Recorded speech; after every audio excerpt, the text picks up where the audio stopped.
এখন জুলুকে আছি, এরপর যাব রোলেপ। সকালে চা খেলাম, ব্রেকফাস্ট করবো। এবার ড্রাইভার এখনো আসেনি, মনে হচ্ছে যে আজকে ফোর্থ ডে। আজ রাতটা আমরা থাকবো রোলেপ। Good morning. ভিডিও সরি, আমরা ব্রেকফাস্ট করছি।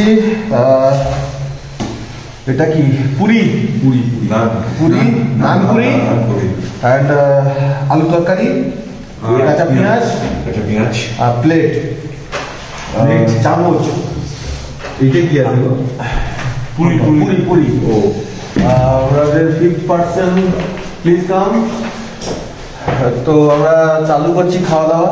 আমরা একটু পেটে ঘুরে আসলাম, পেট খালি করলাম, এবার কাবাব খাবো। আজ আমাদের ডে 4।